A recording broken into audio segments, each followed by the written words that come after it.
Dios les bendiga a cada uno de ustedes. Mucho gusto. Mi nombre es Fred Vargas Malatesta. Soy psicopedagogo y educador diferencial.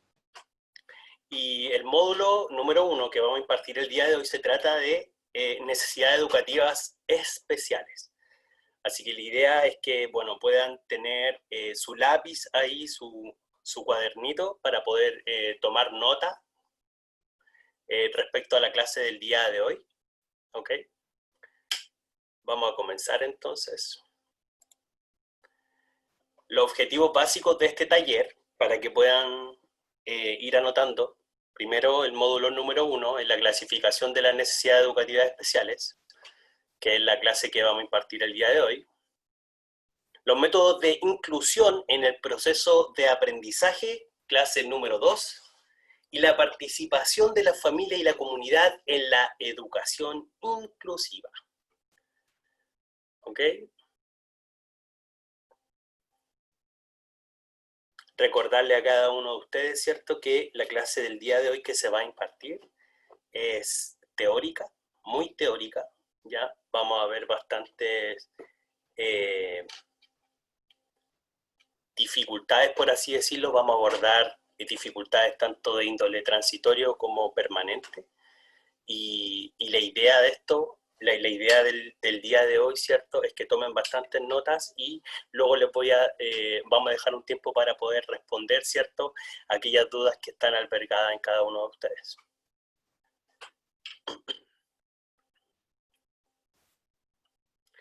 Vamos entonces a activar los conocimientos, ¿les parece? Entonces la idea es que, ¿qué es lo primero que piensan ustedes cuando escuchan la palabra necesidades educativas especiales? Voy a dejar que 2 o 3 personas puedan, ¿cierto?, responder. Les doy un minutito para que puedan pensar, ¿cierto? Quizá a lo mejor inferir respecto a lo que dice, ¿cierto?, la pregunta. Quizá a lo mejor pensar que es una necesidad. Y quizá a lo mejor desde ahí poder pararnos, ¿cierto?, y poder dar una respuesta. Un minutito y pido la respuesta.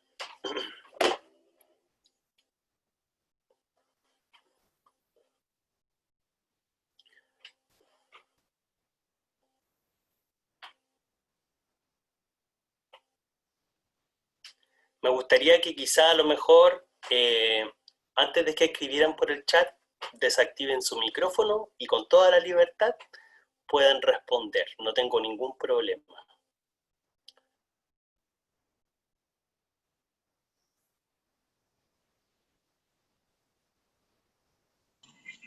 Puede ser ese. Hola, bendiciones, Rita, hermana Rita. Hola, profesor. Puede ser enseñarles a su ritmo a las personas con alguna necesidad especial. Ya, bastante importante el punto de vista que usted menciona. Adecuar la enseñanza para ellos. Ya, súper, muy bien. Muchas gracias, hermana Rita. ¿Alguien más que quiera dar su opinión? Hola, sí. Hola, bendiciones. Bendiciones. Valesca por acá. Bueno, las necesidades educativas especiales, para mí es como cuando una persona tiene una dificultad mayor que una persona normal para aprender o algo en especial que se le pueda presentar, ¿ya? Y para eso, requiere otra manera como de enseñanza, ¿ya? Y se le dificulta más que nada su nivel de aprendizaje. Eso. Muchísimas gracias, hermana Valesca. Gracias. Un comentario más, quizá a lo mejor es importante para poder ir dialogando el tema. La idea es que la clase, ¿cierto?, la podamos hacer todos juntos. Esa es la idea. Así que, ¿algún otro comentario por ahí? ¿Aquí? ¿Me escucha? Hola, hermana Claudia, bendiciones. Hola, bendiciones. Bueno, las necesidades educativas especiales son más que nada, están en personas que les cuesta un poco más aprender, tienen dificultad en el aprendizaje y podemos encontrar transitoria y permanente.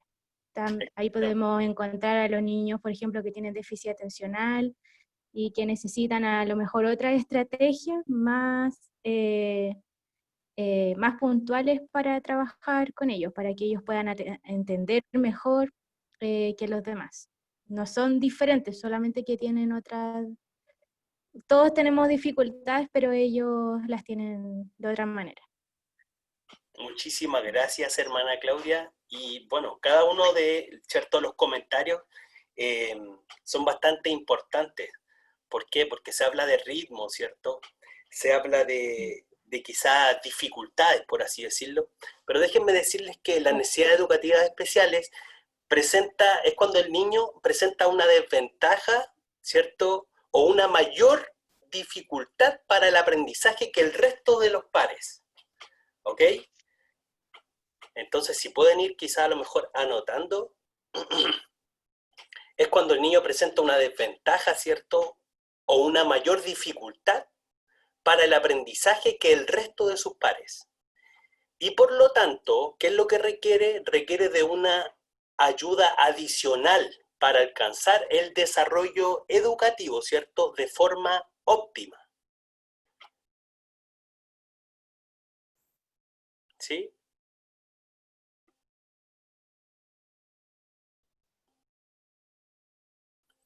Si está claro lo que yo voy diciendo, hagan así, dedito para arriba. Bien, súper. ¿Ya? Si alguien tiene alguna duda, inmediatamente me dice, no tengo ningún problema. Vamos ahora entonces a ver la clasificación de las necesidades educativas especiales. ¿Ok? Hay dos denominaciones, ¿cierto? Hay dos rumbos, hay dos aristas importantes a considerar. ¿Cuáles son ellas? Primero, las transitorias, ¿cierto?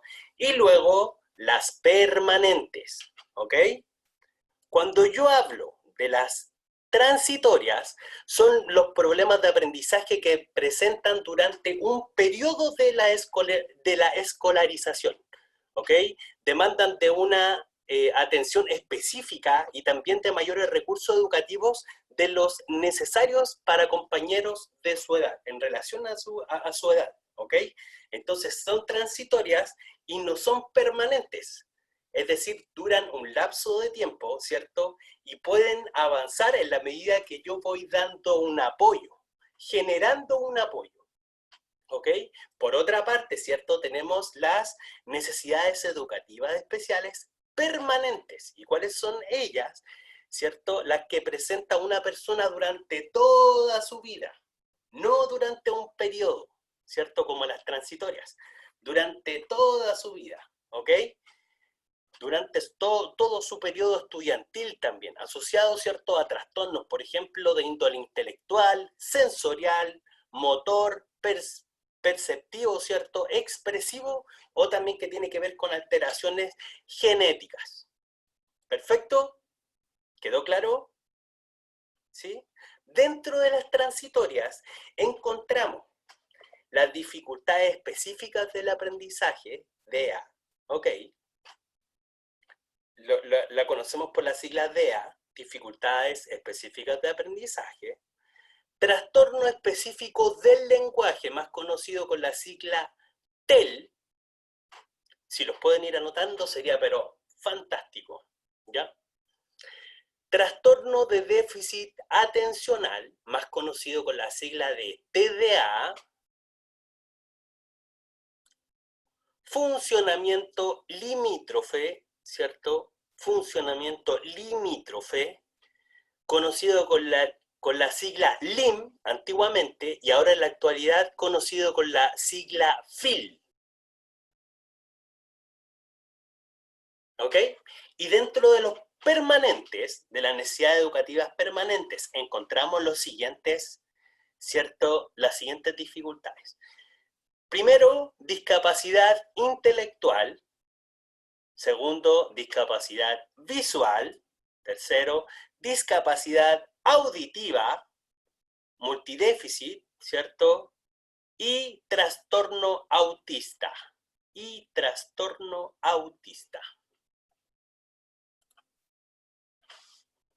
Vamos a comenzar entonces con las dificultades específicas de aprendizaje. Entonces, inmediatamente, si es que pueden ir tomando apuntes, esto es bastante importante, ¿cierto? Que vayan apuntando cada uno de estos aspectos y características, ¿cierto? Porque de esta forma nosotros vamos a poder identificar y también clasificar las necesidades educativas especiales y también en el momento que ustedes identifiquen, ¿cierto? O sea, básicamente nos va a servir para identificar a un niño con estas dificultades. Entonces, por eso es importante, ¿cierto?, que tengamos clara cada una de estas características a considerar.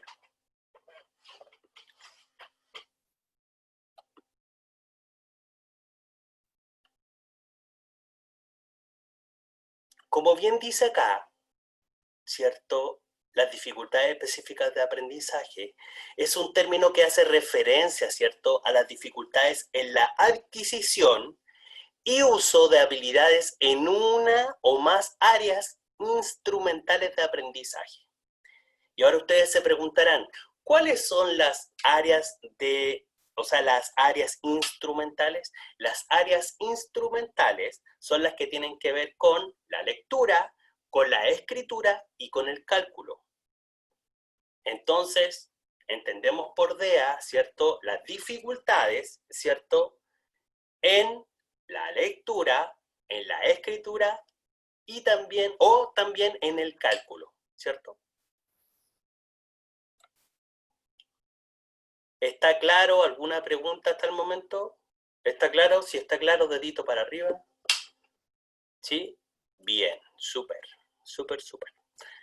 Ahora bien, se considera, ¿cierto?, que un alumno o alumna presenta dificultades específicas de aprendizaje cuando muestra alguna perturbación en uno o más de los procesos psicológicos básicos implicados en el empleo del lenguaje hablado o escrito.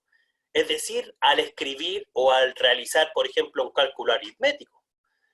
Si bien los problemas con la lectura, con la escritura y con el cálculo aritmético se pueden empezar a manifestar a lo largo del segundo curso del primer ciclo básico. Cuando yo estoy hablando del primer ciclo básico, me refiero hasta cuarto básico. ¿Perfecto? Por lo tanto, podríamos visibilizar, ¿cierto?, estas dificultades desde segundo básico, por ejemplo. ¿Ok? Desde los 7 años, 6 años aproximadamente, podemos empezar a identificar estas dificultades, ¿cierto?, específicas del aprendizaje. ¿Cuáles son las causas del DEA? ¿Cuáles son las dificultades? Podrían incluir, ¿cierto?, la genética. Podrían también tener referencia respecto a la exposición de sustancias en el ambiente, ¿cierto? Y también por problemas en el embarazo de la madre, como por ejemplo el abuso de sustancias cuando la mamá está embarazada.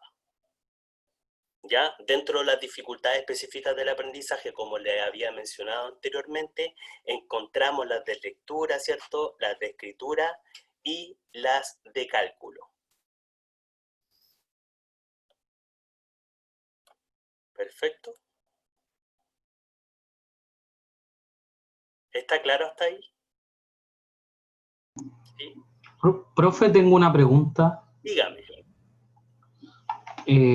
¿Dentro de las causas están involucrados también los traumas, por ejemplo? ¿O los que usted nombró pareciera ser que son más como fisiológicos, puede ser?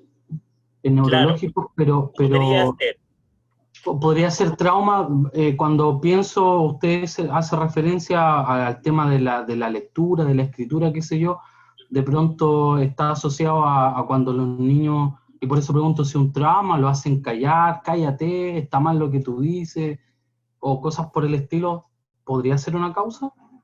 Podría ser una causa, pero una causa indirecta, porque las causas directas, ¿cierto?, son las que incluyen directamente la genética y la exposición de sustancias en el ambiente, ¿ok?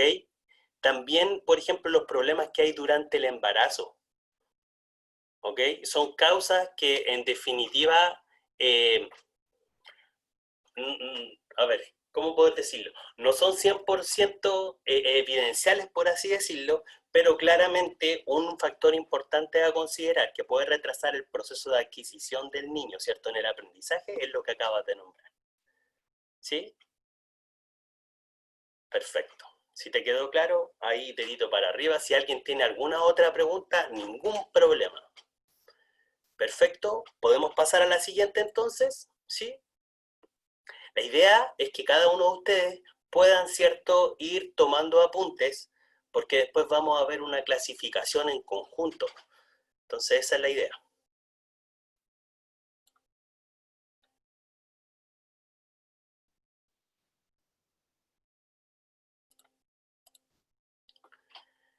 Vamos a ver ahora las principales dificultades por área. Como yo le había dicho anteriormente, la dificultad, ¿cierto?, específica del aprendizaje se puede dar en el área instrumental. Por lo tanto, tenemos a lectura por una parte, tenemos a escritura por otra parte y tenemos a cálculo por otra parte. En la lectura, ¿cierto?, las dificultades se manifiestan en la comprensión lectora y en la velocidad lectora, ¿ya? Puede ser, por ejemplo, cuando se identifica un deletreo, una sustitución, una omisión, una inversión de letras, de palabras, ¿cierto? Como también una poca fluidez en el momento de leer, ¿ya? En la escritura, ¿cierto? Otras de las dificultades podrían ser los errores ortográficos, ¿cierto? Las omisiones, la sustitución, la inversión de letras, ¿cierto? La calidad ortográfica también de lo escrito a nivel visual, fonético y motriz. Y también, ¿cierto? A través del cálculo encontramos las dificultades en la adquisición de las 4 operaciones básicas, ¿ya? La operatoria básica es, por ejemplo, la suma, la adición, la sustracción, la multiplicación y la división. Y también en el área de resolución de problemas. Perfecto. Entonces, podríamos identificar a un niño que tiene dificultades específicas de aprendizaje cuando tiene dificultad en una de estas 3 áreas, ¿cierto? Tanto en lectura, escritura y cálculo. Ahora bien, ¿cómo podríamos, cierto, emitir un diagnóstico? En mi caso, yo podría diagnosticar porque yo, siempre sé, la idea es que el diagnóstico lo emita, ¿cierto?, un profesional capacitado para. En mi caso, yo evalúo, ¿cierto?, y respecto a eso, al resultado, puedo emitir si es que el niño tiene o no tiene DEA. Pero la idea de esto es que ustedes puedan identificar al niño, ¿ya? Identificar aquellas características o personas quizás a lo mejor que sean más adultas que también puedan tener una dificultad específica en algún área. ¿Sí? ¿Está claro hasta el momento? ¿Alguna duda? Porque todas las dudas aquí estamos. Y si no lo sé, se averigua, ningún problema. ¿Sí? ¿Está todo muy claro? Dígame. Hola. Ana Javi. Sí.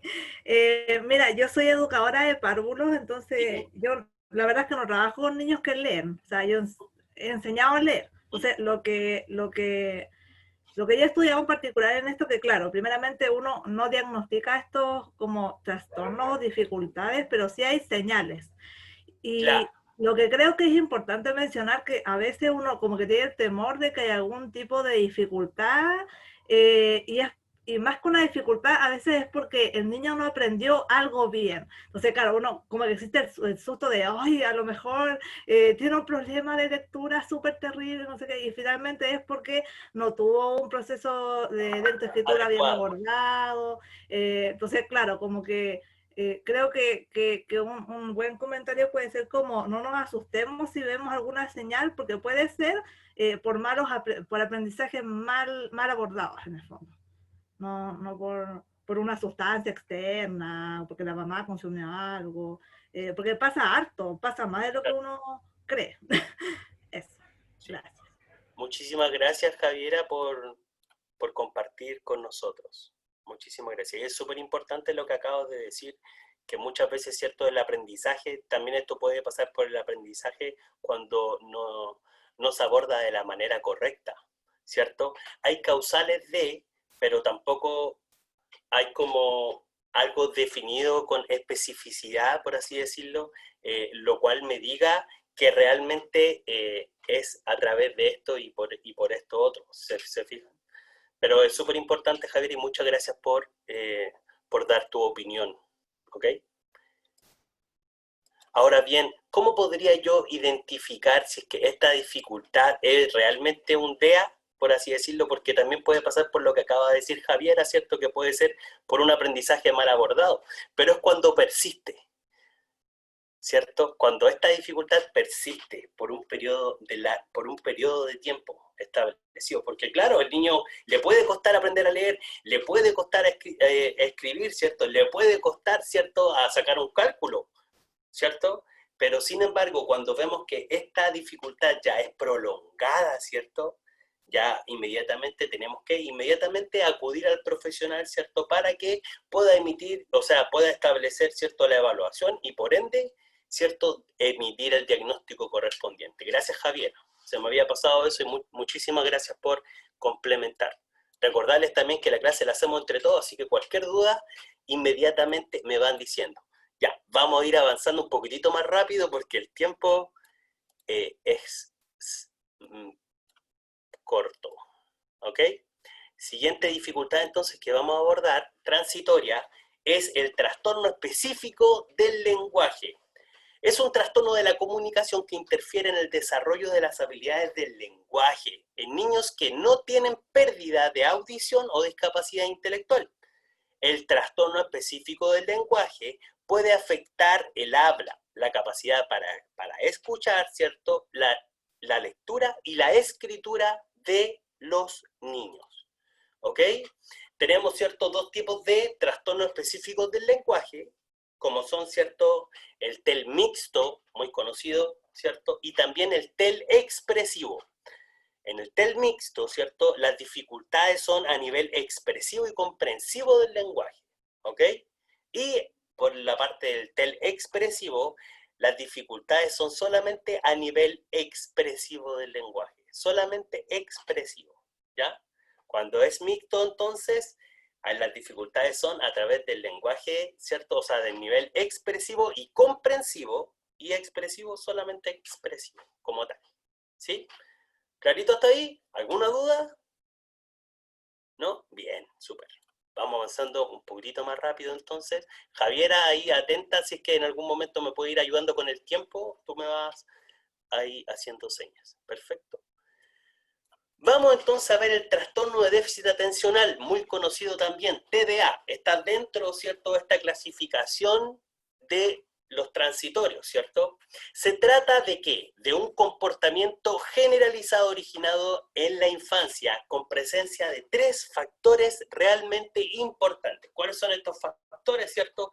Primero, el déficit de atención. Segundo, la impulsividad. Y tercero, la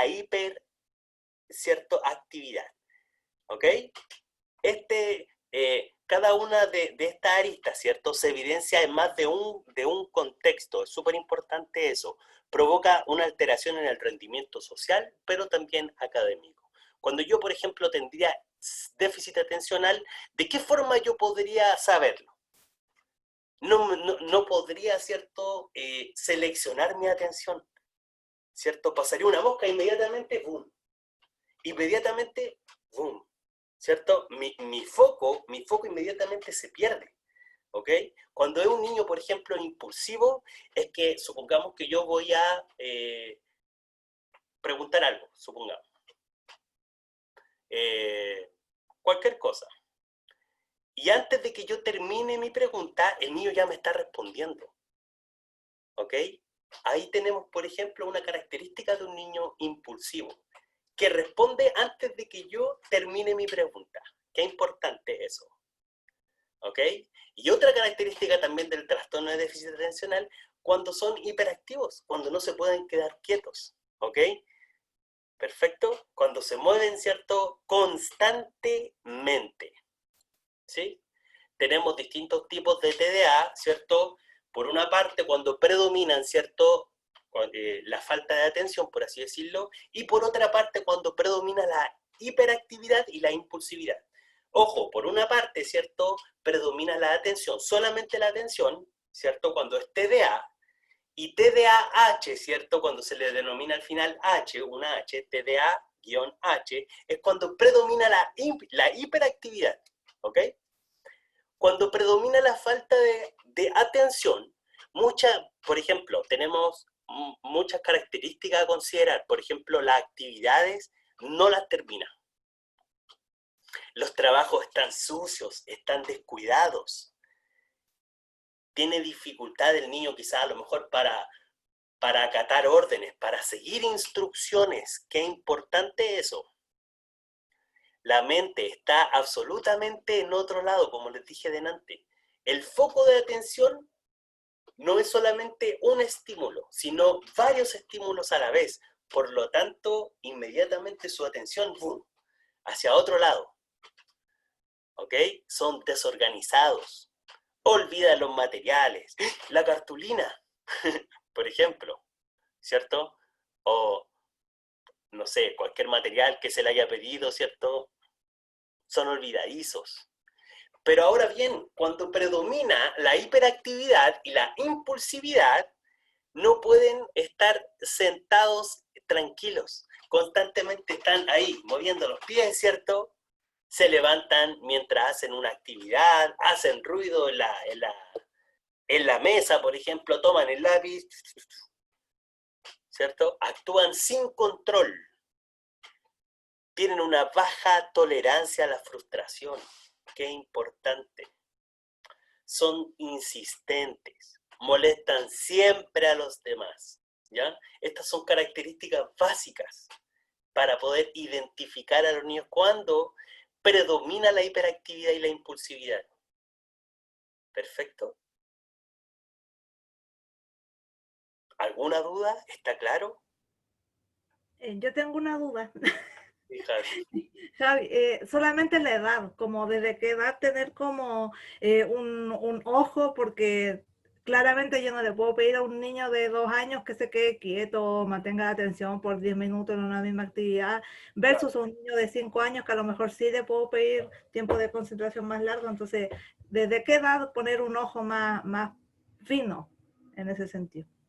La idea es que sea después de primero básico, entre 6 y 7 años. Desde ahí más o menos empezamos a identificar, ¿cierto?, estas conductas. Y la idea, bueno, vamos a conocerlas porque en realidad cada uno, yo creo que todos hemos tenido falta de atención en algún momento, yo creo que todos hemos tenido en algún momento, hemos sido impulsivos, ¿cierto? En algún momento todos somos hiperactivos, ¿cierto? Pero sin embargo, cuando esta conducta se prolonga por un tiempo extenso, bastante extenso, ¿cierto? Es cuando podemos decir, listo, este niño quizá a lo mejor tiene estas características, será, ¿cierto?, necesario que lo vea un profesional adecuado. ¿Ok? Entonces, respondiendo a tu pregunta, Javi, nuevamente yo puedo decir, ¿cierto? Inmediatamente cuando se prolonga más de 6 meses, ¿vale? Cuando estas acciones se prolongan más de 6 meses, tanto la atención, ¿cierto? Como la impulsividad, como los problemas de atención, ¿sí? ¿Está claro? ¿Sí? ¿Está claro? Perfecto. Entonces, para identificar, ¿cierto? Después de primero básico, entre los 6 y 7 años de edad, ya podemos poder, ¿cierto?, asistir con el niño al profesional indicado. Vamos a seguir entonces. Funcionamiento intelectual limítrofe, FIL, ¿ok? Funcionamiento intelectual limítrofe. Es un término que se usa cuando una persona tiene ciertas limitaciones en su funcionamiento mental y en el uso de habilidades tales como la comunicación, el cuidado personal y las destrezas sociales. Estas limitaciones causan que el niño aprenda y se desarrolle más lentamente. ¿Ok? Perfecto. entonces lo podemos definir, ¿cierto?, como algunas limitaciones en el funcionamiento mental, tanto en las habilidades para aprender, para pensar, para resolver situaciones, ¿cierto?, problemas. ¿Ya? Se considera como niños con baja capacidad cognitiva o límite a aquellos tras una evaluación psicológica. Presentan, ¿cierto?, los FIL un coeficiente intelectual entre 70 y 80, ¿ya? A la hora de aprender diferentes contenidos en el colegio siempre van a tener dificultades. ¿Por qué? Porque su aprendizaje es más lento, ¿cierto? El aprendizaje del niño con FIL es más lento, ¿cierto? ¿Cuáles podrían ser las posibles causas de? Las posibles causas. Siempre hablamos de posibles causas, ¿ya? Las principales causas podrían ser el impacto nocivo sobre el sistema nervioso central durante la etapa de gestación, por ejemplo, los efectos del alcohol, los efectos, por ejemplo, del abuso de drogas durante el embarazo, ¿ya? Las infecciones, ¿cierto? Por eso es bueno recordar, ¿cierto?, que la madre durante el embarazo, ¿cierto?, debe modificar su estilo de vida. Es decir, prepararse para la llegada del niño, ¿cierto? Ordenarse en ciertos aspectos. ¿Por qué? A causa de esto mismo. Porque tanto la ingesta del alcohol, la ingesta, ¿cierto?, de drogas, ¿cierto?, el abuso de drogas, ¿cierto?, podría generar una causal como esta, un funcionamiento intelectual limítrofe en un niño. ¿Sí? ¿Clarito? ¿Clarito? Bien. Súper, súper. Ahora bien, las características más importantes, ¿cierto?, del funcionamiento intelectual limítrofe es que el niño tiene un aprendizaje más lento, ¿cierto? Necesitan más tiempo para aprender, tienen dificultades también en las habilidades prácticas, sociales, ¿cierto? Y también y como su aprendizaje es más lento, van a tener claramente dificultades para progresar en el currículum. ¿Ok? Y a causa de esto también, ¿qué es lo que podemos generar? Medidas educativas flexibles, y es ahí donde entra, ¿cierto?, el equipo de profesionales, ¿ya? ¿Por qué? Porque claramente si yo veo una dificultad como esta, inmediatamente tengo que tomar una medida, ¿cierto? Una medida educativa flexible para dar respuesta a las necesidades, ¿cierto?, que se gestan desde este niño. ¿Bien? Retroalimentación, entonces, acabamos de ver, ¿cierto?, las necesidades educativas especiales transitorias. Primero vimos las dificultades específicas del aprendizaje, trastorno específico del lenguaje, déficit atencional y funcionamiento limítrofe. ¿Ok? ¿Alguna duda a esta hora? ¿Alguien quiere decir algo? ¿Aportar algo? No tengo ningún problema para pasar ya a la segunda etapa. ¿No? Por acá, profesor Michael, por acá. Hermano Michael, Dios te bendiga. Cuéntame. Oiga, una consultita con respecto a estos 4 tipos de trastornos. ¿Lo diagnostica un mismo profesional o son profesionales distintos? Qué buena pregunta. En el caso, por ejemplo, de dificultades específicas de aprendizaje, lo diagnosticamos nosotros los psicopedagogos, los educadores diferenciales. ¿Ya? En el caso de los niños TEL, la fonoaudióloga. ¿Sí? En el caso, por ejemplo, del trastorno con déficit atencional, inmediatamente cuando yo identifico al neurólogo. Y cuando hablamos de un funcionamiento limítrofe y, ¿cierto?, el psicólogo. Inmediatamente al psicólogo. ¿Perfecto? ¿Te quedó clara la duda? Bien. Ahí dedito para arriba. Bien, Michael. Muchas gracias por tu pregunta. Ojo que, bueno, podemos estar todo el rato, ¿cierto?, respondiendo preguntas, pero la idea es avanzar porque ya nos va quedando menos tiempo. Javiera, ¿estamos bien en el tiempo? ¿Cuánto queda aproximadamente? Nos quedan 50 minutos más o menos. Ah, ya estamos súper bien. Súper bien, bien. Ahí tú me vas ayudando, Javier, así es que con el tiempo, ¿sí? Importante decirles a cada uno de ustedes que puedan ir anotando este mapa que también quizás a lo mejor les pueda servir. Quizás puede ser.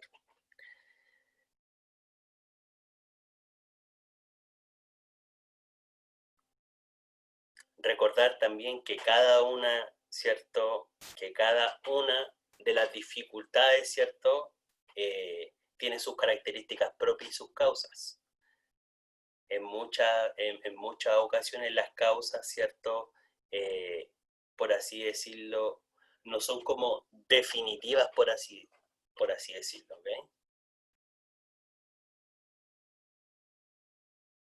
Necesidades educativas especiales, transitorias y permanentes. Vamos a estar pasando a las permanentes. Les dejo un minutito más ahí el PowerPoint. Hay una consulta en el chat. Sí, por supuesto, no hay ningún problema. Si es que me la sé, no tengo ningún problema. Sí, la hermana Daniela pregunta, ¿cómo diferenciar un niño inquieto de un niño hiperactivo? Un niño inquieto y hiperactivo. Buena pregunta. ¿Cómo diferenciarlo como entre los dos? Ya. Por ejemplo, cuando yo digo que un niño tiene TDA, por así decirlo, veo que esta conducta se genera por un tiempo prolongado, ¿ya? Más de 6 meses, porque puede ser que el niño sea inquieto, ¿cierto? Pero cuando hablamos de un niño hiperactivo, es que tiene más energía, ¿cierto? De que cualquier niño, de lo normal, por así decirlo, entre comillas, ¿cierto? Tiene mucha más energía, ¿cierto? Está, por ejemplo, dentro de las características que tiene, es que los pies no hay un control absoluto, ¿cierto? De sus pies, de sus manos, está constantemente, ¿cierto? Por ejemplo, con el primer objeto que pilla, ahí moviéndose, ¿cierto? Necesita correr, ¿cierto? Botar energía. En cambio, un niño inquieto, ¿cierto? Claro, uno finalmente le puede llamar la atención y puede regularizar esta conducta. Pero el niño hiperactivo es prolongado en el tiempo. El periodo es mucho más extenso. No con una simple instrucción el niño va a dejar de hacer lo que está haciendo. ¿Se entiende? ¿Se entiende o no? ¿Quedó claro? Ya. Espero que haya quedado claro. Vamos a pasar ahora entonces a las necesidades educativas especiales permanentes, ¿ok? Permanentes. Vamos a comenzar con la discapacidad intelectual, ¿ya? En esta tabla yo voy a mostrar el rango según la categoría de coeficiente intelectual.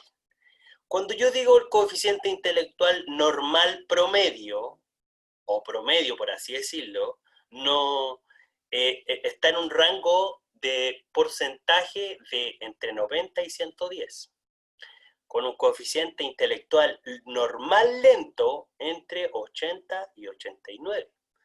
Con un coeficiente intelectual límite o limítrofe, el que acabamos de ver, ¿cierto? En el último transitorio, funcionamiento limítrofe, está entre el 70 y el 79. Y luego hablamos de las discapacidades, ¿ok? ¿Se entiende? Esa es la brecha, esa es la brecha. Yo digo 70 a 79, ¿cierto? Y del 70 hacia abajo empezamos a hablar de las discapacidades. Empezamos a ver la discapacidad intelectual leve, la moderada, ¿cierto? La grave, la severa y la profunda. ¿Sí? Si quizás a lo mejor lo quieren anotar, dejo la diapositiva. Ahora bien, ¿qué es lo que tenemos que entender nosotros de discapacidad intelectual? El desempeño intelectual significativamente está por debajo de la media, ¿ok? ¿Ok? No está en el límite, está por debajo de la media. ¿Y cuál es la media? Claramente el límite, ¿sí? ¿Hay dificultades en qué? En la adaptación, al menos en 2 de las siguientes áreas. ¿Cuáles son estas? Comunicación, habilidades sociales, iniciativa, autocuidado, dependencia, adaptación al medio o habilidades académicas. ¿Ok? Y su progreso académico, personal y social depende mucho de cómo se le apoye. Ojo, puede ser permanente el niño, puede tener una dificultad permanente, pero sin embargo, si yo le doy, ¿cierto?, las herramientas necesarias, el niño puede avanzar. Ojo con lo que yo estoy diciendo. ¿Ya? No significa que porque el niño sea permanente no puede avanzar. Ojo en lo que estoy diciendo.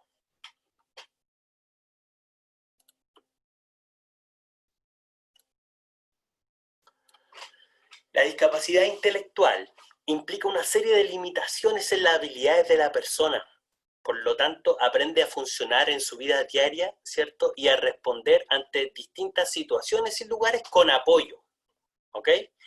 La discapacidad intelectual se expresa en la relación con el entorno. Por lo tanto, depende tanto de la propia persona, ¿cierto?, como de las barreras u obstáculos que tiene alrededor. ¿Ya? Ojo que las personas que tienen discapacidad intelectual les cuesta más que a los demás aprender a comprender y a comunicarse. Ojo que cuando yo digo que una discapacidad intelectual es una dificultad, o sea, es un coeficiente, ¿cierto?, intelectual, entre el rango que ya les mencioné, no es una enfermedad mental. Por lo tanto, lo vuelvo a repetir, puede tener apoyo, puede tener avance, ¿cierto?, igual, ¿cierto?, que otro niño, ningún problema. Uno siempre brindándole las herramientas necesarias, siempre se puede avanzar. No hay que ser negativista en eso, ¿ok? Cuando identificamos una dificultad permanente, yo doy la herramienta adecuada, el niño avanza. ¿Sí?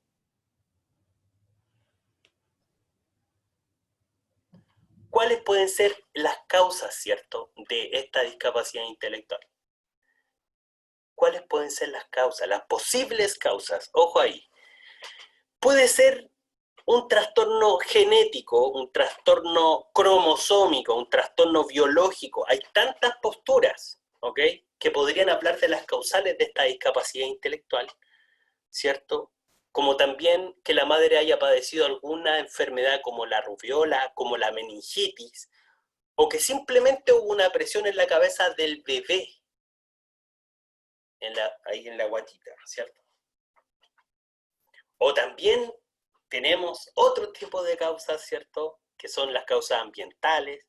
Por ejemplo, que si la madre come mal durante el embarazo, como si la madre tiene ingesta de alcohol y de drogas, que es lo que vimos anteriormente, ¿cierto? Como que hay una falta de estimulación física y sensorial, ¿cierto?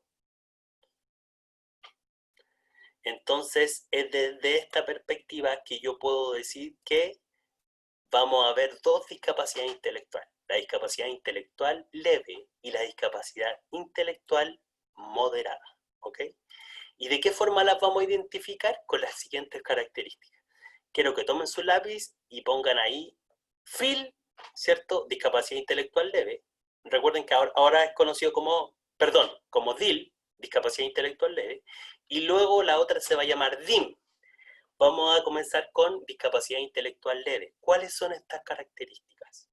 Primero, presentan insuficiencias mínimas y con frecuencia no se diferencian de otros estudiantes hasta la adolescencia. ¿Ok? Tienen insuficiencias mínimas, ¿ya? Con frecuencia no se diferencian de otros estudiantes hasta la adolescencia. ¿Por qué? Porque claramente en la adolescencia, ¿cierto?, van a tener que tomar más autonomía, por lo tanto, estos rasgos se van a notar más, ¿sí? Desarrollan también habilidades sociales y comunicativas en los primeros años, presentando dificultades en las áreas instrumentales. Cuando yo decía, cuando yo hablaba anteriormente de las áreas instrumentales, ¿cuáles son? Una pregunta que solamente una persona me conteste. ¿Cuál es el área instrumental? A ver si me están poniendo atención. A ver. Lectura, escritura y cálculo. Bien, súper, excelente. Muchísimas gracias, hermana Eli. Bien. Entonces, cuando hay una discapacidad intelectual leve, ¿cierto? Una de las características más importantes, y lo voy a volver a mencionar, es cuando desarrollan habilidades sociales y comunicativas en los primeros años, presentando dificultades en la área instrumental, ¿cierto? Lectura, escritura y cálculo. Excelente, hermana Eli. Muchísimas gracias. Otra de las características muy importantes de discapacidad intelectual leve es que en la vida adulta desarrollan habilidades sociales y laborales, ¿cierto? Pero ojo aquí, deben contar con una supervisión, ¿cierto? Deben contar con un monitoreo constante, una supervisión en lo que se está haciendo. ¿Se entiende? ¿Sí? Y otra característica importante, ¿cierto?, es que requieren apoyo, totalmente. Requieren apoyo constante, cuando pierden el ritmo, ¿cierto?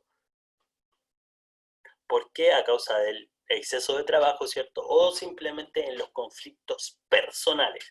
Vamos a ver la diferencia entonces entre discapacidad intelectual leve y la moderada. Vamos a ver si realmente son las mismas características. ¿Ya?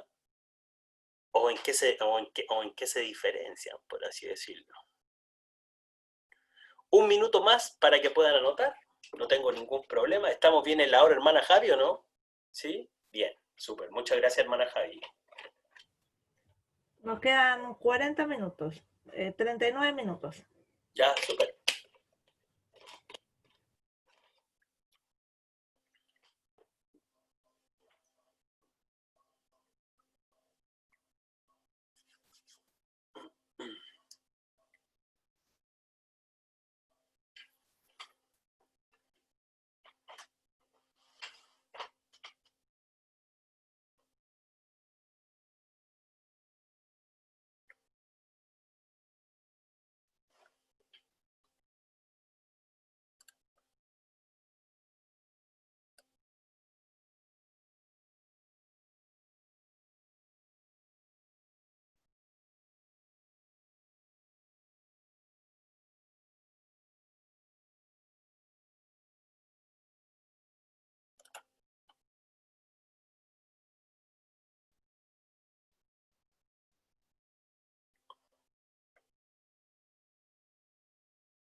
Ok.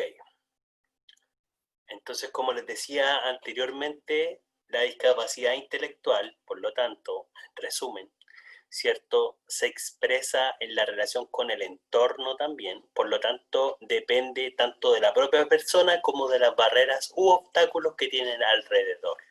Es súper importante dar apoyo, dar supervisión, dar monitoreo constante, ¿ok? Porque claramente si su aprendizaje es más lento, ¿cierto? El grado de autonomía va a estar por debajo de, ¿ok?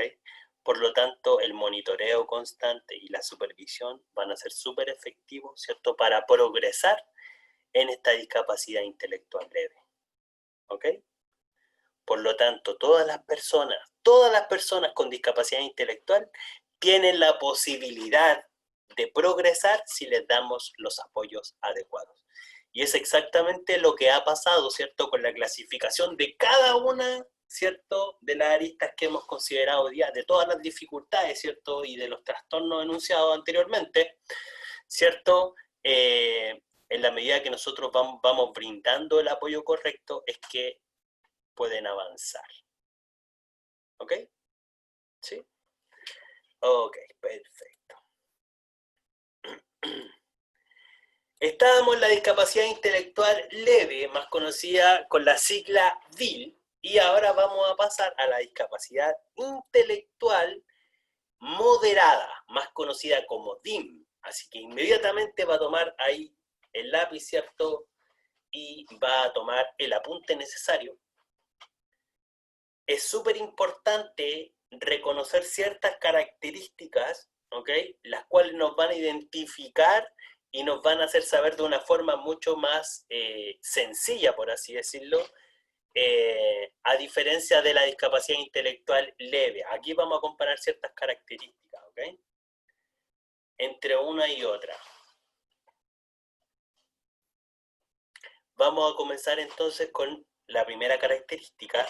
Durante la infancia, ¿cierto?, adquieren habilidades de comunicación a un ritmo considerablemente más lento que DIL. O sea que discapacidad intelectual leve. Considerablemente más lento. Y cuando yo digo considerablemente más lento, es que es totalmente diferente, ¿cierto? Y que la supervisión ahí tiene que ser al 100% constante. El monitoreo tiene que ser al 100%. A diferencia de la otra que quizás a lo mejor yo voy a dar una instrucción, ¿cierto? Y hasta la adolescencia no se va a graficar tanto como la discapacidad intelectual moderada, ¿ok? Porque veíamos con anterioridad que la discapacidad intelectual leve hasta la adolescencia se pronunciaba más, versus aquí la discapacidad intelectual moderada, ¿cierto? El ritmo de aprendizaje comienza desde mucho antes, ¿ok? A ser más lento, ¿sí? Entonces vemos que una de las características, entonces, es que las habilidades, ¿cierto?, de comunicación tienen un ritmo considerablemente más lento que la dificultad, o sea, que la discapacidad intelectual leve. Segunda característica, entonces, en el aprendizaje, sus mayores dificultades comienzan en segundo básico, ¿ok? En el aprendizaje, sus mayores dificultades comienzan en segundo básico. A diferencia que, como habíamos visto anteriormente, las dificultades, ¿cierto?, y la diferencia con otros estudiantes era hasta la adolescencia. Miren, fíjense en el cuadro azul. Hasta la adolescencia, ¿ok? Aquí comienza mucho más temprano las dificultades en el aprendizaje, ¿cierto? Comienzan desde segundo básico, es decir, en el primer ciclo básico.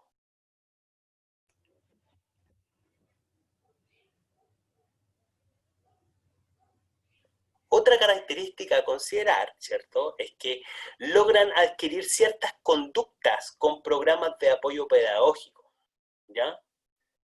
Lo que yo estaba diciendo anteriormente. Logran adquirir ciertas conductas, pero con el acompañamiento de un programa que se hace específicamente para el logro de ¿qué? De habilidades sociales o laborales. Y en la adolescencia, ¿cierto?, evidencian dificultades para reconocer normas de convivencia y convenciones sociales. Por lo tanto, si yo quiero incluir al niño, ¿cierto?, un ejemplo, o al adolescente en un trabajo, ¿qué es lo que tengo que trabajar con anterioridad con él? Hacer un programa, estructurar un programa, ¿cierto? ¿Para qué? Para que el niño para que el niño adolescente se pueda insertar a futuro o proyectar de una forma mucho mejor y acomodada para él, conforme a las necesidades, ¿cierto?, que evidencia.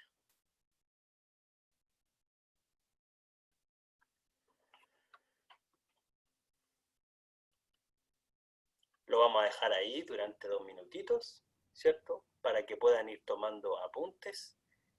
Espero que estén aprendiendo bastante.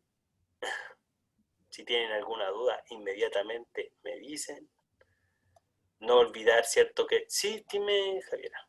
Sí, yo tengo una consulta que, ¿por qué hasta tan grande uno no puede como identificar o no se puede como diagnosticar esta discapacidad? Porque, o sea, prácticamente tiene 7 años, 6, 7 años, el niño no hay como algo antes, no sé, porque por ejemplo las convenciones sociales uno la trabaja con niños pequeños, Claro. cuando se reúnen en grupos grandes, los turnos para lavarse las manos. Entonces, no hay como estudios que demuestren alguna conducta antes o algún desempeño anterior que refleje un... La verdad es que no. Y de hecho, eso es lo que a mí mira, esa es la característica que a mí me ayuda a diferenciar entre una y otra. Que una, ¿cierto?, se ve desde ya más adolescente, ¿cierto? Porque, por así decirlo, entre comillas, ellos en la adolescencia tienen más autonomía, ¿cierto? Se hace, por ejemplo, disertar, por ejemplo, se hace, por ejemplo, tomar otro tipo de trabajo en lo escolar, ¿ok? El niño va a generar más autonomía, por lo tanto yo voy a identificar de una forma más evidente las dificultades que tiene, ¿ok? Pero eso es lo que a mí me hace diferenciar entre una discapacidad y otra, que una yo la puedo ir viendo, ¿cierto? Cuando ya el niño va tomando un rol más importante, por así decirlo, versus la discapacidad intelectual moderada, que ya lo puedo empezar a visualizar desde que es más pequeño. ¿Ok? ¿Por qué? Porque las características se ven en mayor grado. ¿Ok? El aprendizaje es mucho más lento que la discapacidad intelectual leve, por así decirlo. ¿Ok? Las conductas, ¿cierto? Las conductas del niño. Por ejemplo, el acompañamiento en la discapacidad intelectual moderada es a través de un programa. Sí o sí a través de un programa. ¿Para qué? Para que el niño se pueda insertar. Pero a diferencia, ¿cierto?, de la discapacidad intelectual leve, si el niño tiene una supervisión, ¿cierto?, en la vida adulta, quizás a lo mejor va a poder proyectarse y va a poder trabajar. ¿Se entiende? Siempre y cuando tenga el monitoreo constante. Pero ahora, si yo en la discapacidad intelectual moderada lo quiero insertar, ¿cierto?, en el trabajo, por así decirlo, voy a tener que trabajar con un programa de anticipación para poder insertar, por así decirlo, dentro de algo, ¿sí? No necesariamente tiene que ser el trabajo, sino que también puede ser en cualquier otro tipo de actividad, ¿ya? Yo estoy hablando en vía así. Pero eso es finalmente hace ya, estimada hermana Javiera. Gracias por tus participaciones. ¿Sí? ¿Alguien tiene alguna otra duda? No olvidar, ¿cierto?, a cada uno de ustedes que estamos viendo las clasificaciones de las necesidades educativas especiales para las personas que se incorporaron un poquitito más tarde. Tenemos las transitorias, tenemos las permanentes, ¿cierto? Y ante cualquier duda o ante cualquier dificultad, inmediatamente me la hacen saber, ¿ya? Hermano Franco, ¿Frank? No, me llamo Fred. Perdón, hermano Fred. Sí, no bendiciones. Yo tengo una consulta. Igual desde mucho más pequeñito se puede como pesquisar. Por ejemplo, yo trabajo en un jardín también, soy educadora, pero trabajo con niños más pequeñitos, de 2 a 3 años, de 1 año, y nos piden siempre en el periodo de diagnóstico pesquisar niños con necesidades educativas especiales. Y yo este año, bueno, el año pasado y este año, tuve 2 y confirmado diagnosticados niños con TEA, con espectro autista. Y las características y las diferencias de ellos, a diferencia de los otros niños, entre comillas, normales o con sus características propias tal de un niño, son muy diferentes, son muy, muy, muy diferentes. Y uno lo puede pesquisar incluso desde más pequeñito, también los TEL, para que ya vayan al fonoaudiólogo o al especialista correspondiente. No sé si lo va a ver los niños con TEA, que son también permanentes, y ellos tienen que llevar otro tipo de tratamientos con los profesionales, ya sea neurólogos, también fonoaudiólogo, terapeuta ocupacional en algunos casos cuando son más graves, y tener un trabajo diferencial, pero incluso ya eso se puede ya pesquisar desde esa lacuna. Era como eso mi aporte. Muchísimas gracias, hermana Sofía. Y qué importante lo que acabas de mencionar, ¿por qué? Porque justo ahora vienen los TEA. Justo ahora. No me quería adelantar, pero hacia allá vamos, hermana Sofía. Muchísimas gracias por tu aporte. Y como dices tú, estas características, no es que todos los niños tengan todas las características. ¿Por qué? Porque hay niños que son totalmente diferentes a otros. Yo ahora estoy compartiendo con ustedes las características más precisas, por así decirlo, de las dificultades que estamos abordando. Sin embargo, hay niños que son totalmente diferentes a otros y que claramente pueden tener una conducta totalmente diferente a otro, pero sin embargo ¿qué es lo que a mí me permite decir o diagnosticar que un niño, por ejemplo, tenga DEA, que el niño tenga dificultad en el área instrumental, que es, ¿cierto?, lo que yo puedo como profesional diagnosticar, y que también le tengo que aplicar un test o una evaluación, ¿ok? A partir de, siempre es importante, de suma importancia, llevarlo al profesional o al especialista, ¿cierto?, idóneo, por así decirlo, para que él pueda dar el diagnóstico. Lo que yo estoy haciendo ahora es presentándole esta clase para que ustedes puedan identificar y clasificar, ¿cierto?, con aquellas aristas más importantes a considerar, ¿cierto?, respecto a las necesidades educativas especiales, ¿ya? Pero es bastante importante lo que menciona Sofía. Hay muchas de estas características que se vienen dando desde muy pequeñitos. Otros niños, ¿cierto?, las pueden visibilizar un poquitito más grandes. Pero eso es dependiendo del niño, ¿cierto? Porque los rasgos, ¿cierto?, entre una y otra persona son diferentes. Todos somos diferentes, ¿cierto? Dios a todos nos dio diferentes capacidades, ¿cierto? Entonces, esa es la idea de poder compartir, ¿cierto?, la clasificación con ustedes y también poder albergando las dudas que vayan teniendo respecto a. Pero te agradezco, hermana Sofía, y a cada una de las personas también que van participando. Espero que le esté sirviendo esta clase y que estén tomando los apuntes porque se viene la tarea. ¿Ya? ¿Estamos bien? ¿Alguna otra duda? ¿No? 25 minutos, profesor. Perfecto. Muchísimas gracias, hermana Javi.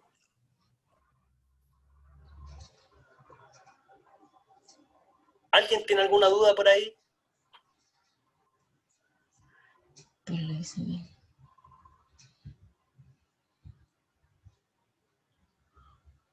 En el chat hay una consulta. Dice, ¿por qué se medican los niños con TDA o TDAH? Qué buena pregunta. Vamos hacia allá. A ver, ¿les tinca si respondo eso después de que termine las permanentes? Porque estamos en las permanentes y después nos vamos a devolver de nuevo a las transitorias para poder responder eso, ¿ok? Profe, Ya. acá Saray. Hola, mucho Hermana gusto. Saray, bendiciones. Gracias.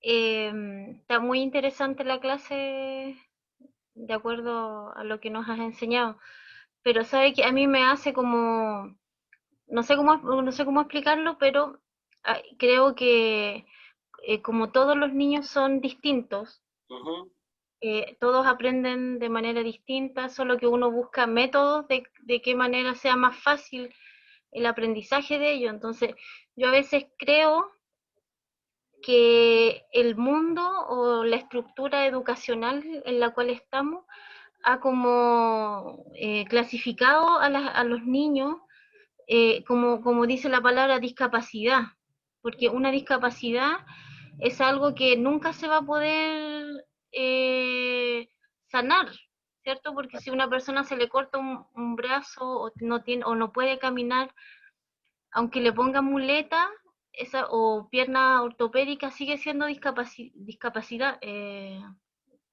pues sigue siendo limitado. Pero yo siento que estos no son discapacidades de los niños.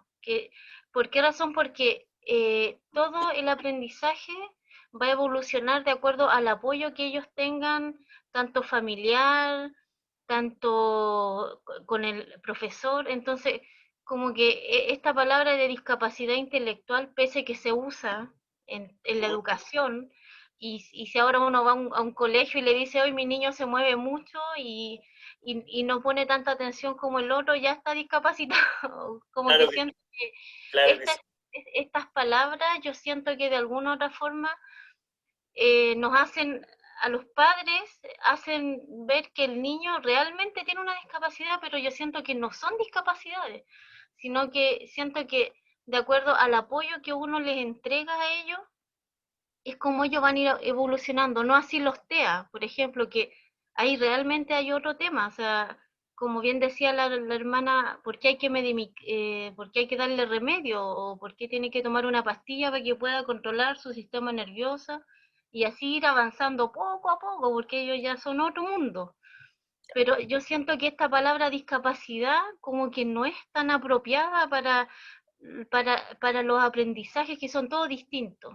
No Claro, sé si eso es como que me hace, como que no sé cómo explicarle lo que me hace, siento que el sistema nos ha enseñado que es una discapacidad, pero yo creo que en la realidad, como son todos distintos, van a aprender todos de manera distinta, pero el apoyo es como lo más importante. exacto. Eso. Siempre el apoyo es lo más importante. Muchísimas gracias, hermana Saray, por compartir. Bueno, realmente así está escrito, por así decirlo, y utilizado. Es de esta forma el término utilizado. Ahora, sin embargo, ha ido evolucionando, ¿cierto? ¿Por qué? Porque esta palabra discapacidad, claro, significa sin capacidad. Por lo tanto, no es algo inclusivo lo que yo estoy hablando. Sin embargo, está así evocado, ¿cierto?, en los libros, ¿ok? La terminología ha ido evolucionando, sin embargo, yo quise poner el término quizá a lo mejor que fuera más amigable y quizá a lo mejor más comprensible para ustedes, ¿ok? Pero sin embargo, lo pueden básicamente poner las siglas DIM, ¿ok? Porque claro, yo no voy a utilizar ese término, por así decirlo, frente a un niño o poder ponerle como la etiqueta de tú eres discapacitado, tú no tienes la capacidad suficiente para hacer esto, otro. No. Y es por lo que yo mismo había dicho con anterioridad, ¿cierto? Es bastante importante pensar que cada una de estas dificultades, a pesar de ser permanentes, ¿cierto?, todas pueden avanzar siempre y que yo les dé el apoyo correcto y la herramienta necesaria, ¿cierto? Entonces por ahí pasa un poco, y muchísimas gracias, hermana Saray, y muy importante lo que acabas de señalar. De verdad que estoy muy contento de las preguntas que me han hecho. De verdad que sí. Gracias, Saray. ¿Sí? Vamos a ver ahora, entonces, la última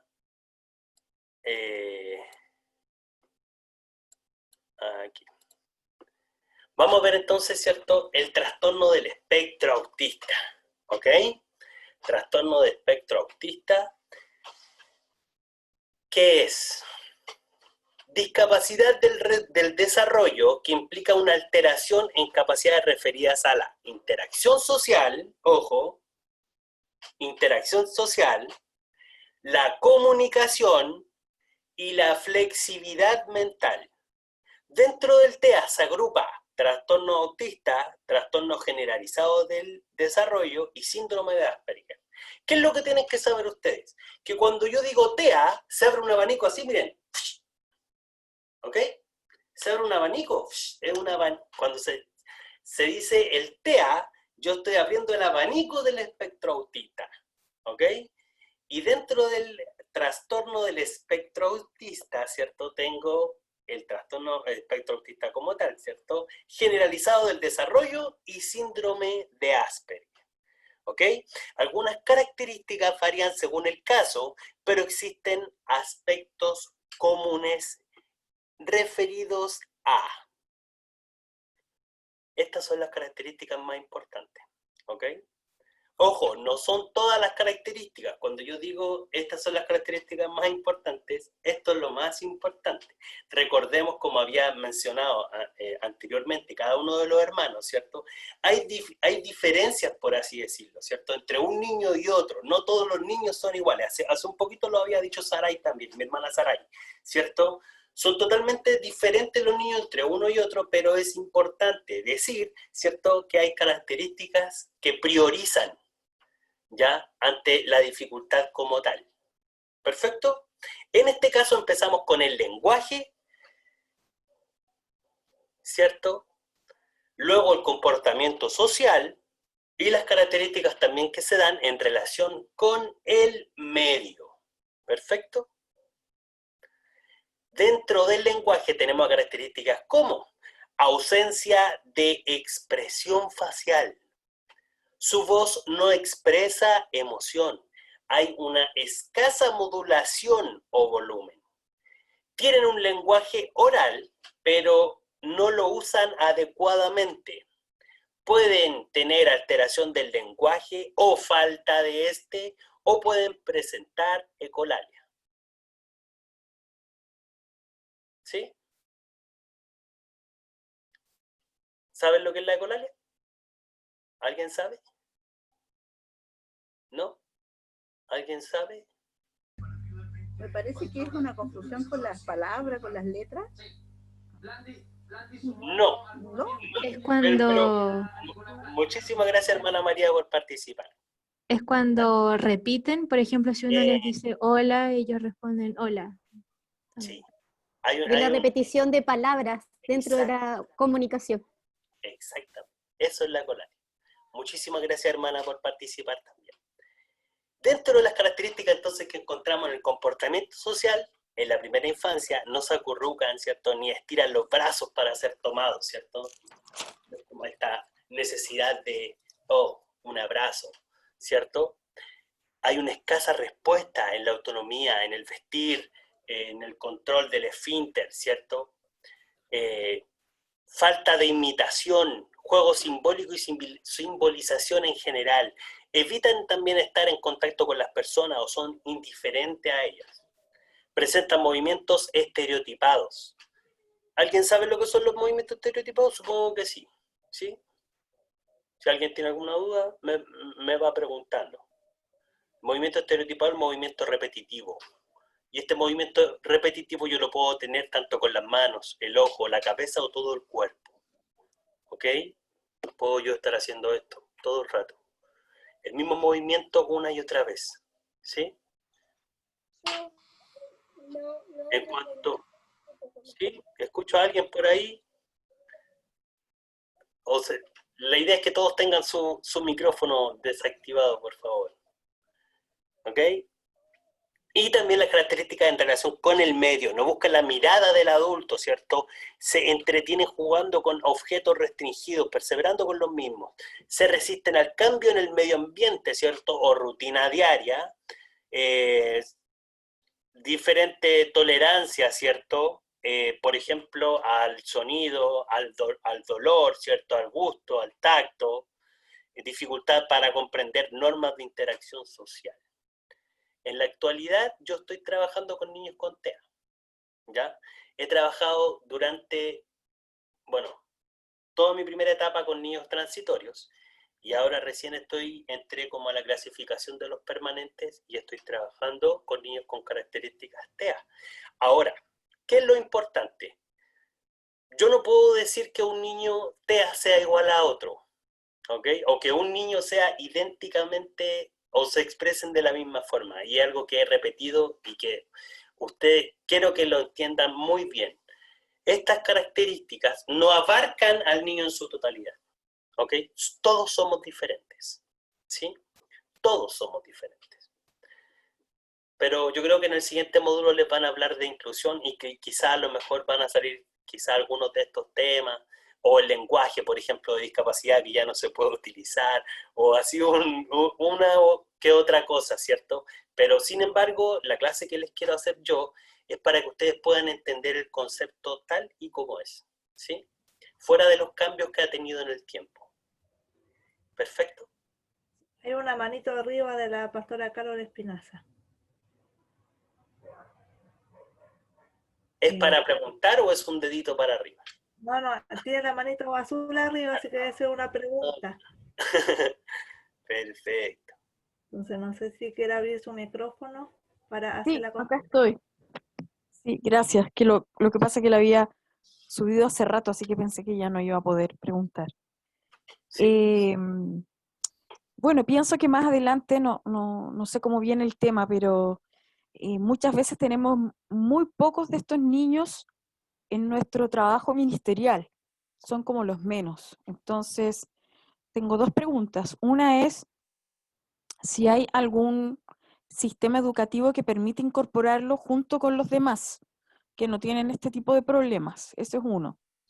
Y lo otro es que tengo entendido que muchas también muchas veces estos trastornos del comportamiento a veces tiene que ver también con el estímulo que tenemos hoy de las pantallas, de los medios de comunicación, de todo lo que es la conectividad el día de hoy. Y hay un libro que se llama Cómo reescribir el cerebro de tu hijo, de Victoria Dunkey, que justamente plantea cómo ayudar al niño a volver, digamos, a, a recuperar su, no sé si decir normalidad, pero a mejorar su comportamiento en la atención de manera natural, sin medicamentos ni nada.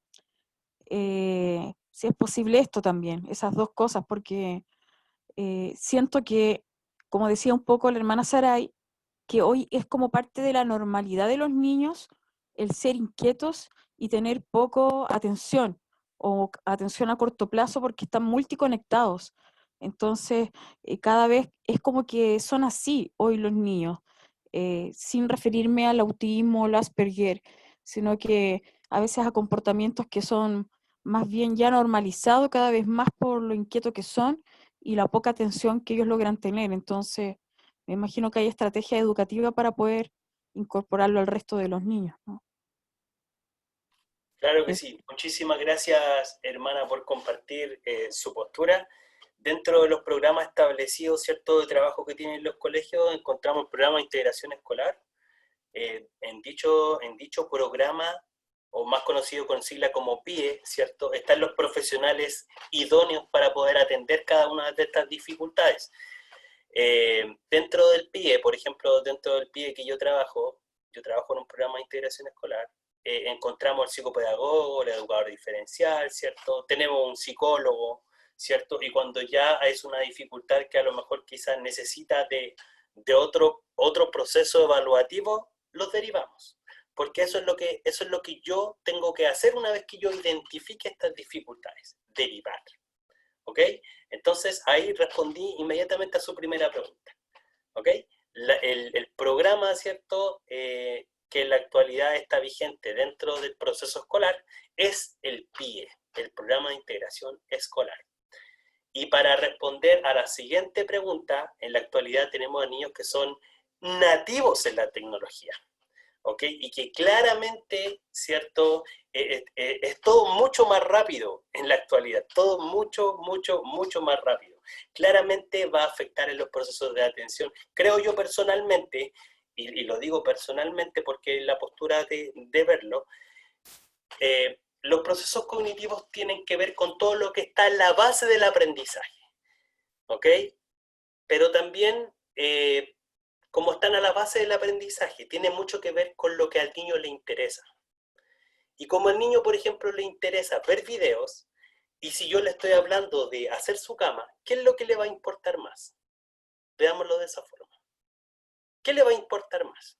Conforme a su grado de interés. Claramente seguirá haciendo lo que al niño le interesa. Y eso es lo que se va dando, ¿cierto?, con los nativos tecnológicos. Van afectando, creo yo personalmente, ¿ok?, que van afectando ciertos procesos cognitivos, ¿cierto?, que están a la base, como es la atención, la concentración, la percepción visual, la percepción auditiva, la memoria, la concentración, etc. ¿Sí? Así que respondiendo a las dos preguntas, esa es la pregunta que yo le podría, o sea, la respuesta que yo le podría dar. Espero que haya respondido a las dudas de ustedes. ¿Sí? ¿Ok? Y como yo les decía anteriormente, Y perdón, lo que pasa es que yo he trabajado en colegio y una cosa es el colegio, que es muy diferente al ámbito de la iglesia, porque en el colegio nosotros no tenemos PIE, no tenemos especialistas. Nosotros tenemos que recibir al niño y incluirlo en la metodología que tengamos, digamos. Entonces, claro. ¿cómo se hace eso? Porque finalmente los que tomamos este diplomado en su mayoría, salvo aquellos que son profesores que ya les preparan en estas áreas, es distinto en el ámbito ministerial. ¿Ves? Nosotros, por ejemplo, tenemos la experiencia de un niño medio no sé si autista diagnosticado, pero hiperactivo, que logró enganchar y aprender a leer, tenía 8 años, no sabía leer y empezó a aprender a leer a través de la Biblia. Yo creo que también por un tema espiritual de Dios y de milagro de Dios. Claro que sí. Entonces, ¿cómo incorporamos una persona ahí? Ponía que tenía varios en su iglesia, pero no es como lo común, creo yo. Ahora, como digo, los niños de hoy son muy distintos a los niños de antes. Las generaciones actuales no aguantan estar sentados tanto rato, es otro el sistema. Entonces, ¿hay alguna metodología que incluya a todos, que permita cómo trabajarlo? Difícilmente, porque todos los niños tienen características diferentes, partiendo desde ahí.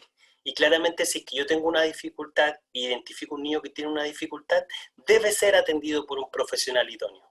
No cualquier persona puede, ¿cierto?, llegar y abordarlo de una manera. Sin embargo, dentro, ¿cierto?, de estos módulos que vamos a tocar, yo voy a tocar la clasificación de las necesidades educativas especiales, pero también vamos a ver algunas estrategias, y eso va a ser la próxima clase. Así que quizás a lo mejor en la segunda clase vamos a ver quizás desde una estrategia más inclusiva la forma de poder abordar ciertas características, no todas, porque claro, los límites del tiempo lamentablemente no me lo van a permitir, ¿sí? Espero que haya quedado claro. Ahora bien, para terminar y finalizar, dentro del abanico, ¿cierto?, del espectro autista, como lo estaba diciendo anteriormente, encontramos también el trastorno general del desarrollo, ¿ok? Y se define como un tipo de trastornos caracterizados, por así decirlo, por alteraciones cualitativas de las interacciones sociales y modalidades de comunicación, así como un repertorio de intereses y de actividades restringido, estereotipado y repetitivo, ¿ya? A diferencia, por ejemplo, del Asperger, que el síndrome de Asperger es un trastorno del desarrollo que incluye dentro del espectro autista y que afecta la interacción social, ¿ya? La comunicación verbal y también la no verbal. Una resistencia, por ejemplo, para aceptar el cambio, hay inflexibilidad también del pensamiento, así como también de poseer campos de interés estrechos y absorbentes. Dentro de las causales de, ¿cierto?, en la actualidad no está determinada la causa que explique la aparición del TEA, pero sí la fuerte implicación genética desde el origen como tal. Perfecto. Así que dentro en el Power que yo estoy, me gustaría, ¿cierto?, que pudieran quizá a lo mejor anotar y tomar apuntes de las características del TEA, porque en el primer trabajo que yo les voy a solicitar, voy a pedir, ¿cierto?, algunas características de ciertas dificultades, por así decirlo, y es importante que las puedan anotar. ¿Ok? Hermano Fred. Dígame. Mientras anotan los hermanos, quería comentarle algo, a lo mejor quizá usted sabe, que a mí me pasó. En la escuela dominical donde yo estaba, tenía un niño con autismo severo, muy grave, no hablaba, se golpeaba la cabeza, y debido a que era muy grave el autismo, muy avanzado su autismo, yo decidí con mi esposo ir a verlo cada 2 veces a la semana. Ya. Para que él pudiera ir familiarizándose más con nosotros. Y íbamos en la semana 1 hora solamente.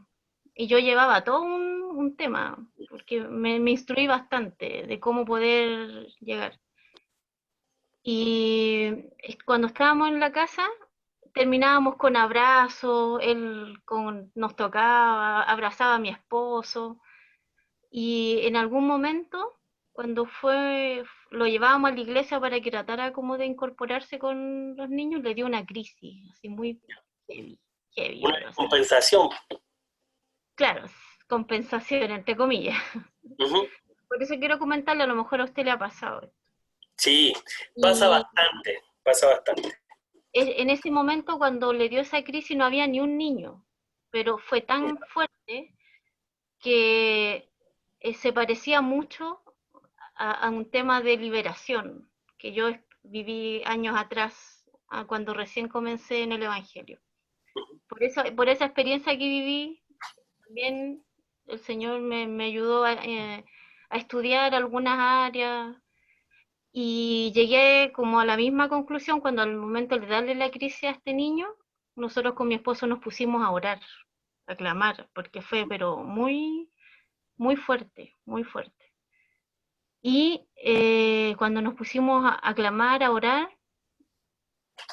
bajó la crisis emocional, entre comillas crisis, y logramos volver a este lazo de cariño, porque al final el TEA también es una falta, o sea, pese a que hay un problema en la mente, también el amor hace que este niño en algún momento se centre, va a seguir teniendo la discapacidad o en la forma distinta que el resto, pero a nosotros nos pasó que con este niño el amor, pese a que no nos conocíamos, nos ayudó mucho a poder comunicarnos, pero a mí me impactó, la verdad, nos impactó porque habíamos vivido la misma situación que él experimentó, pero con adultos, pero no enfermos ni discapacitados, sino que en otra situación de liberación. Entonces yo dije, ¿esto pasará a todos?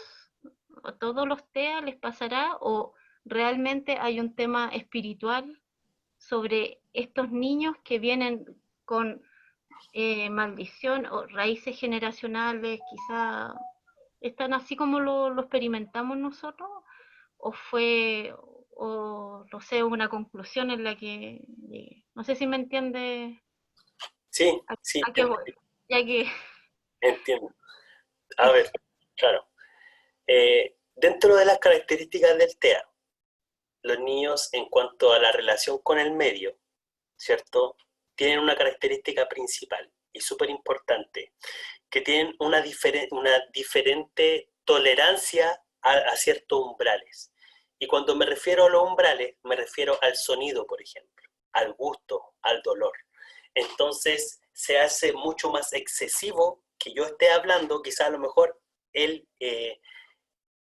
recibe el sonido de una forma diferente a otra persona, ¿ok? Que no tenga precisamente esa dificultad. De hecho, con mi último estudiante, que yo hacía con él las sesiones, por así decirlo, y él lo atendía, el niño tenía que estar con audífonos, porque no tenía una tolerancia al sonido. Y eso se grafica en diferentes tipos de dificultades, por así decirlo, ya sea en el sonido, ya sea en el dolor con algunos, otros en el gusto, ¿cierto? Otros en el tacto, ¿se entiende? Entonces, pueden sentir como excesivamente quizá este umbral, por así decirlo. Entonces, es mucho más excesivo. ¿Ya? Eso. Ahora dentro de la pregunta se mencionó un tema espiritual y es bastante importante que quizás a lo mejor eso, o sea, yo ahora soy como exento a lo que ustedes, a ver, quizás a lo mejor hay diferencias, ¿cierto?, en adquisición de ciertas cosas de creencias, por así decirlo, ¿cierto? Y quizá a lo mejor si yo a usted le doy una posición espiritual, por así decirlo, me podría alejar de lo que yo estoy. Yo solamente le vengo a hacer la clase y quizá a lo mejor mi postura espiritual es otra cosa y quizá a lo mejor la podríamos compartir en otro tipo de ámbitos, ¿sí? Perfecto. Para no tener dificultades ni tampoco causarle una dificultad a ustedes. ¿Ok? Ahora bien, dentro de la retroalimentación y dentro de lo que vimos la dificultad intelectual leve, ¿cierto? La moderada, ¿cierto? Y también el autismo. Ahora bien, ¿cuál es la actividad de cierre? Vamos a estar cerrando ya esto, ¿ok? Vamos a dejar aquellas preguntas que quedaron para la próxima clase, para iniciar la próxima clase, ¿vale?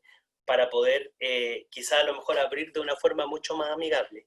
La clase del día de hoy fue 100% teórica, ¿ok? no tuvimos ninguna actividad, ni tampoco paramos porque eran demasiados, ¿cierto?, trastornos, por así decirlo, o problemas que teníamos que abordar, ¿ya? ¿Qué es lo que vamos a hacer? Vamos a hacer una actividad de cierre, ¿ya? Y esta actividad de cierre va a constar en lo siguiente. Van a ustedes tener, ¿cierto?, que diseñar un mapa conceptual, ¿cierto?, con las distintas características de las necesidades educativas especiales asignadas. Este mapa conceptual, no importa que esté dibujado, no importa que esté, ¿cierto?, realizado con un programa específico del computador, lo que a mí me interesa, ¿cierto?, es que este mapa conceptual incluya todas las características de las necesidades educativas especiales que yo les comenté, solamente las que abordaron conmigo, ¿ok? Y dentro de estas características que ustedes van a ir poniendo, supongamos que ya, voy a clasificar no sé, necesidades educativas especiales transitorias, ¡pum!, la escribo todas. ¿Cuál es la idea de esto? Es que ustedes me puedan dar una definición y una o dos características de cada una, ¿ok? Recordemos que, ¿cierto?, un niño y otro puede ser diferente, ¿cierto?, pero sin embargo pueden compartir esta clasificación que nosotros fuimos viendo de cada uno de ellos. Entonces es importante de que ustedes puedan graficar la definición como también una o dos características, ¿ok? Una o dos características. Listo. Y el segundo paso, ¿cuál va a ser? Va a ser enviarlo al correo que ustedes ven. Por favor, anótenlo. fred.malatesta@gmail.com fred.malatesta@gmail.com. ¿Sí? Sería más amigable quizá a lo mejor enviar a través de un celular, etcétera, pero el teléfono me llegan mensajes, infinidad de mensajes todo el día, entonces para mí es mucho más accesible quizá a lo mejor ingresar al correo, ¿cierto?, y poder verlo. Y eso, ¿ok? Esa va a ser entonces nuestra primera actividad, la actividad de cierre, ¿ok? Todas aquellas preguntas, ¿cierto?, albergadas, para la próxima semana las vamos a dejar porque creo que deben ser muchas, ¿ok? Para quizá a lo mejor comenzar. Y no olvidar que el segundo módulo, ¿cierto?, de este taller son los métodos de inclusión. Y yo en los métodos de inclusión, en el proceso de aprendizaje, les voy a enseñar algunas estrategias, ¿ok? Algunas estrategias quizás a lo mejor que podemos utilizar en una clase como anteriormente me había dicho mi hermana Carol, si no me equivoco, que me apeló delante, ¿cierto? Quizás a lo mejor que podemos trabajar para poder identificar ciertas necesidades para trabajar con los niños, ¿ya? Perfecto. Y la número 3 sería entonces la participación de la familia y de la comunidad en la educación inclusiva. Perfecto. Espero que hayan quedado felices con la clase, que espero haber respondido las dudas, ¿cierto?, de una forma oportuna y que no hayan quedado con dudas. Espero que en el segundo módulo comencemos, ¿cierto?, con la pregunta de cada una de las dudas que quedaron, ¿cierto? Unas 3, ojalá, para poder ir un poquitito más rápido con la clase y no tener que estar ahí avanzando de una forma mucho más rápida, ¿ok? Así que, bueno, yo esto lo hice con mucho cariño y mucho amor en Cristo Jesús, ¿cierto? Y espero que Dios les bendiga a cada uno de ustedes. Estoy muy contento, son un grupo muy participativo, muy lindo, y eso, y que Dios les bendiga a cada uno de ustedes. Muchas gracias. Profesor, si puede dejar de compartir pantalla para sacar la fotografía de hoy. Que todos abran su cámara e inmortalizamos este momento. Gracias a Dios para sacar la foto. Y oramos, profesor, también para terminar. Por supuesto, claro que sí, ningún problema. De que estoy sacando la primera foto, para que salgan todos hermosos. Súper. Allá voy. Acabo de leer que alguien escribió, eso sí lo voy a responder, que alguien escribió, ¿hasta cuándo tenemos plazo para la tarea?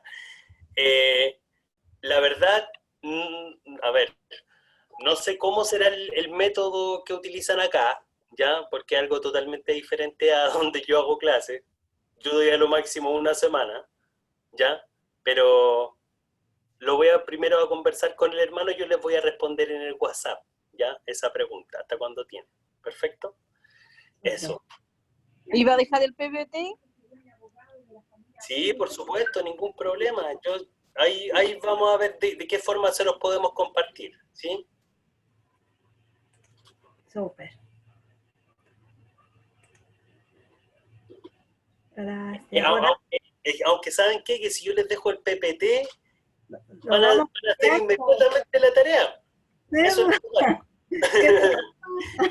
Muchísimas gracias, Rita. Muchísimas gracias, hermana Rita. De verdad que sí, de todo corazón. Muchas gracias. Yo la verdad es que, el tema, llevo un par de años en esto, ¿cierto? Tampoco sé todo, pero de verdad que lo intento hacer con excelencia como para Dios. Así que de verdad que espero que le haya servido. ¿Sí? Súper.